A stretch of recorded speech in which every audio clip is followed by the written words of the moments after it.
2026년 7월 18일 모스크바에서 남동쪽으로 약 295환마일 떨어진 러시아 도시 탐보프 상공에는 우크라이나 드론의 독특한 소리가 울려 퍼집니다. 더 북쪽 그리고 수도에 훨씬 가까운 일렉트로스탈시에서도 무인 항공기가 도시 상공에 진입하면서 비슷한 상황이 펼쳐집니다. 최근 몇 주와 몇 달 동안 우크라이나의 무인 항공기들이 이와 같은 러시아 도시들에 여러 차례 진입했습니다. 보통 이들은 정유시설, 연료 저장시설, 그리고 크렘린의 에너지 인프라를 이루는 다른 중요한 시설들을 노립니다. 하지만 이번 드론들은 전혀 다른 목표를 가지고 있습니다. 이 드론들은 연료 저장소를 찾는 것도 아니고 드론 생산 공장이나 탄약 저장고 같은 전통적인 군사시설을 향하는 것도 아닙니다. 대신 이 드론들은 러시아가 전혀 예상하지 못한 곳을 타격하려 하고 있습니다.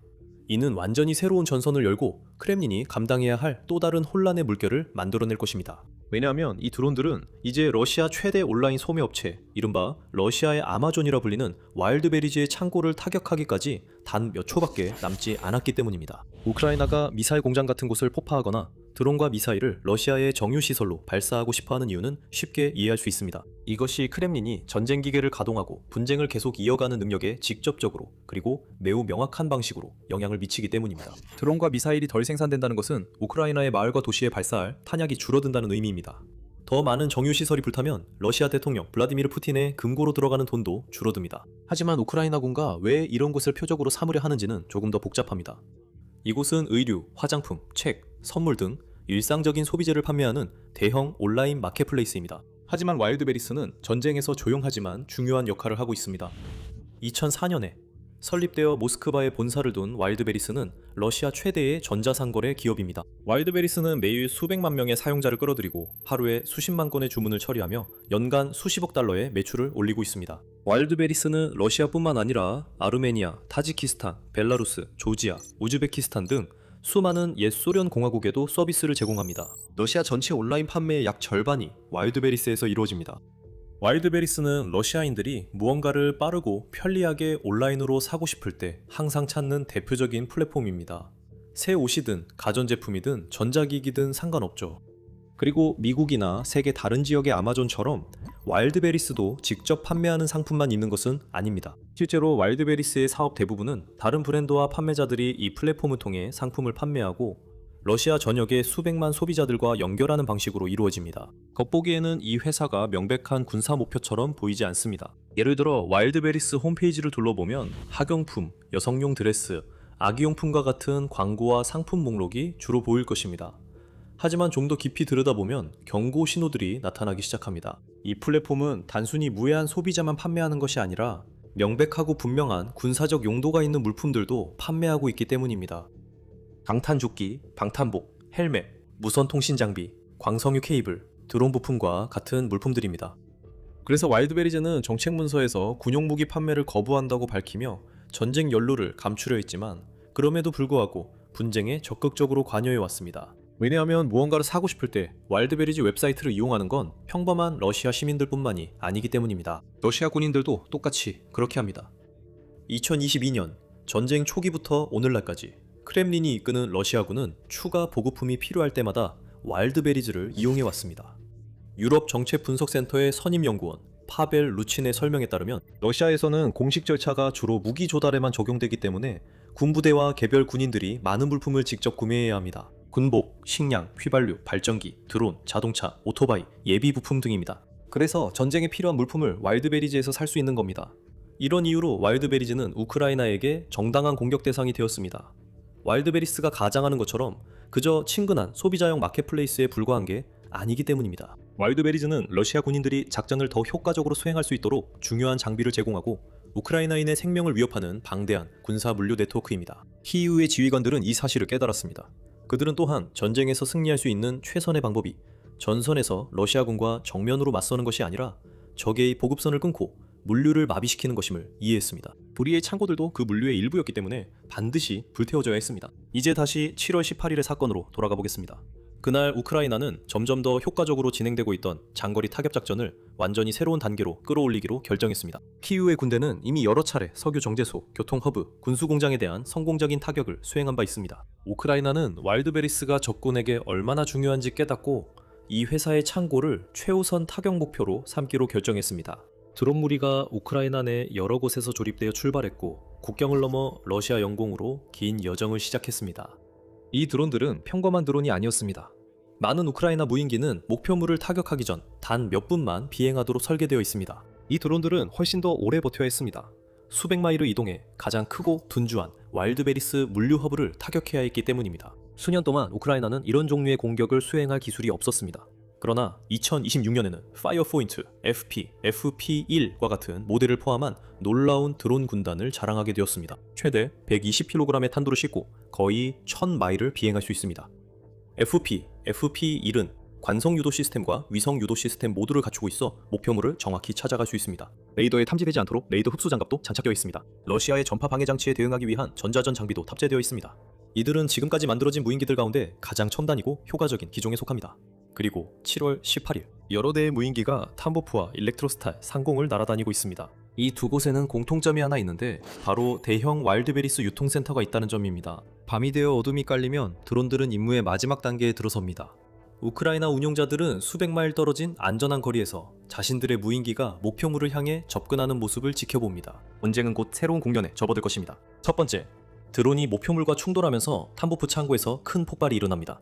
이 창고는 지난해에 문을 열었으며 한 번에 최대 5,400만 개의 제품을 보관할 수 있는 공간을 갖추고 있습니다. 곧 또 다른 드론이 충돌하고 또 하나의 불타는 화염이 터져 나옵니다. 일렉트로스탈에서도 여러 대의 드론이 공격하면서 같은 상황이 반복됩니다. 와일드베리의 가장 큰 물류센터 중 하나로 36만 제곱미터가 넘는 면적에 8,000명 이상의 직원이 근무하고 있습니다. 지역 주민들은 잠에서 깨어 창문으로 달려가 혼란스러운 상황을 촬영하며 그 장면과 영상을 서둘러 온라인에 공유합니다. 거대한 검은 연기 기둥이 도시 위 하늘을 뒤덮기 시작하고 창고 내부와 주변 시설에서 발생한 강렬한 화염으로 인해 창고 벽 전체가 무너져 내리는 모습이 보입니다. 야간 근무자들은 혼란과 공포가 가득한 가운데 출구로 급히 달려갑니다. 일부 직원들은 냉정한 감독관들에게 제지당하는데 이들은 마지막 순간까지 화재 경보를 울리거나 대피 명령을 내리는 것을 거부했다고 전해집니다. 이들은 직원들의 생명보다 자신의 이익에 더 신경을 씁니다. 이러한 태도 때문에 대다수 직원들은 창고에서 살아서 나오지만 모두가 그렇게 되지는 못합니다. 공격이 끝난 후 러시아 당국은 여러 명의 사망자와 수십 명의 부상자가 발생했다고 보고합니다. 와일드베리의 CEO 타티아나 킴은 텔레그램에서 이번 공격에 대해 반응하며 이렇게 씁니다. 끔찍한 밤, 끔찍한 사건들. 우리 회사와 우리나라 모두에게 이 고통은 말로 표현할 수 없습니다. 한편 우크라이나 드론 부대 사령관 로버트 브로브디는 다른 견해를 내놓습니다. 이는 침략국의 순종적인 국민들에게 평화로운 시대에 안락한 삶이라는 환상을 몇 초 만에 무너뜨리는 것입니다. 평범한 제국주의 애국자들과 푸틴 지지자들의 가장 민감한 안락지들을 타격하는 것이죠. 그리고 이것은 시작에 불과합니다.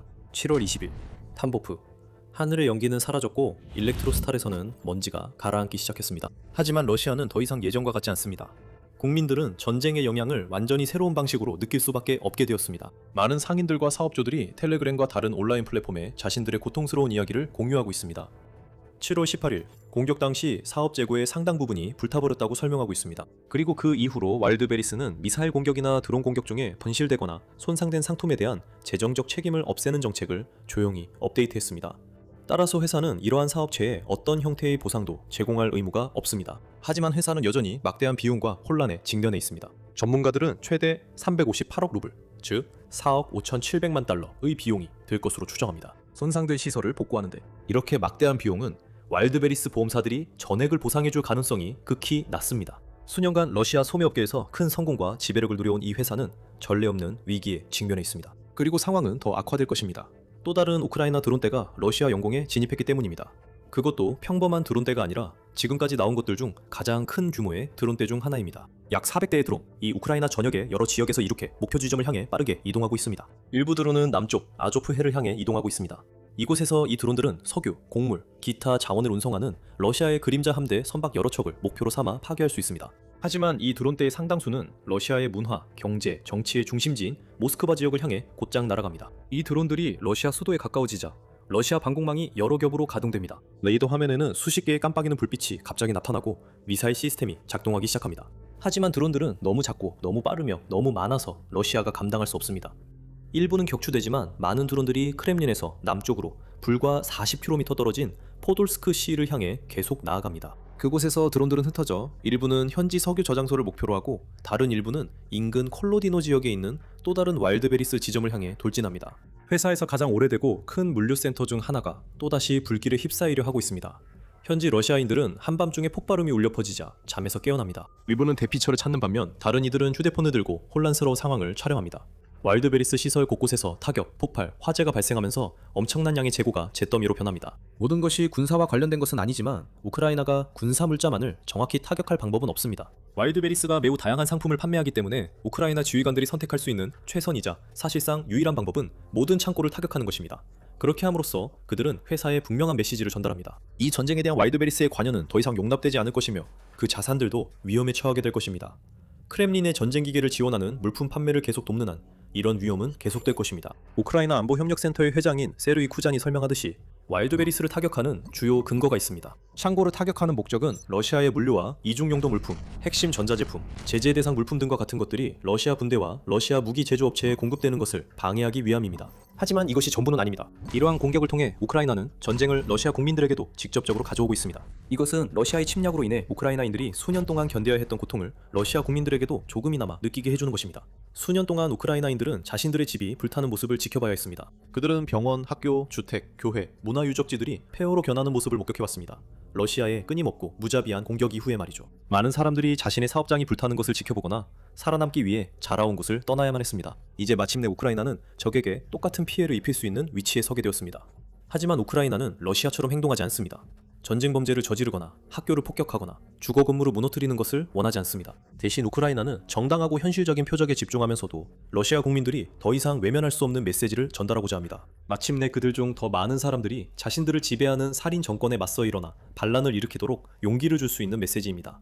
이제부터 이 메시지는 점점 더 커질 것입니다. 7월 22일, 우크라이나는 공격을 완화하는 것을 거부합니다. 오히려 러시아를 더욱 강하게 타격하기로 결정하고 같은 날 두 곳의 와일드베리 시설을 동시에 공격합니다. 다시 한번 장거리 타격 드론들이 우크라이나 영토에서 이륙합니다.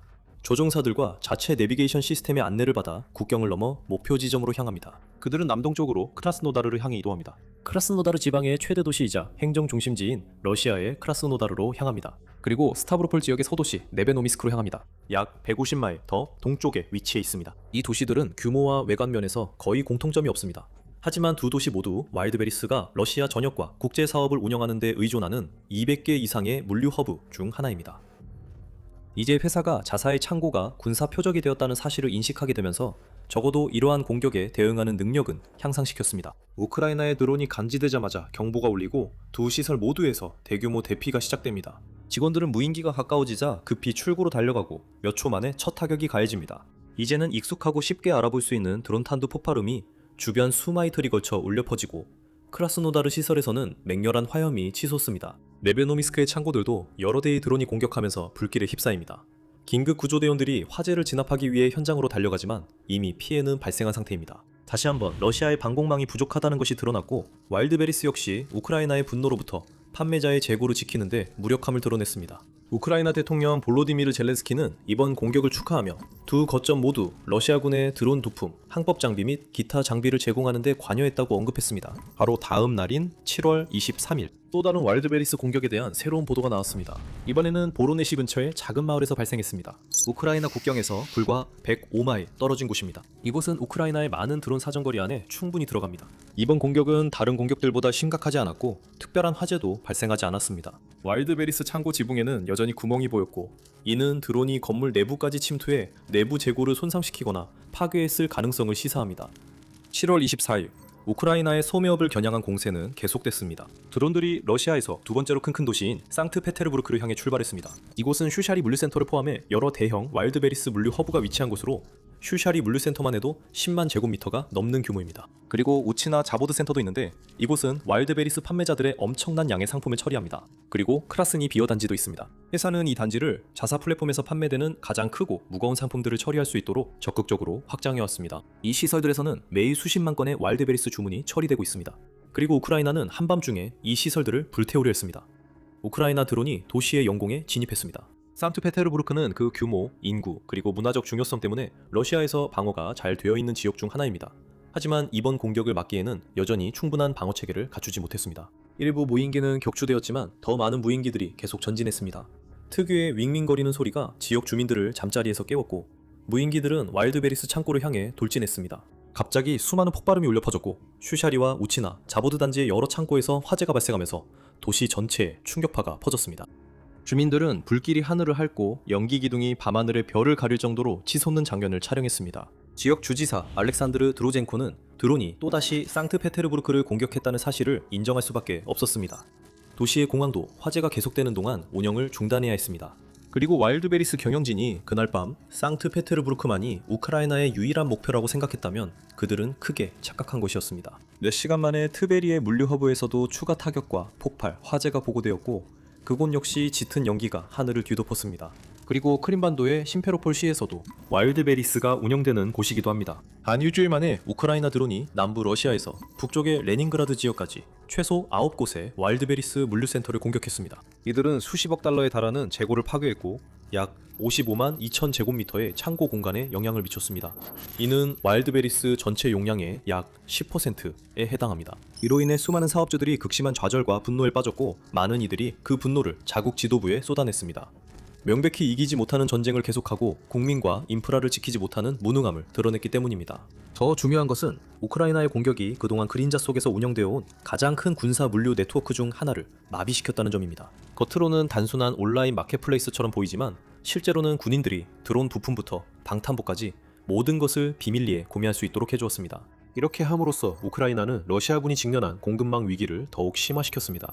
오늘날 러시아군 병사들은 이미 저품질 장비와 필요한 보급품을 구하는데 어려움을 겪고 있습니다. 와일드베리스 대상 공격은 이러한 문제를 더욱 악화시켜 평범한 러시아 군인들의 삶을 더욱 힘들게 만들고 모스크바의 승리 가능성을 더욱 희박하게 만듭니다. 다음 전장에서 다시 뵙겠습니다.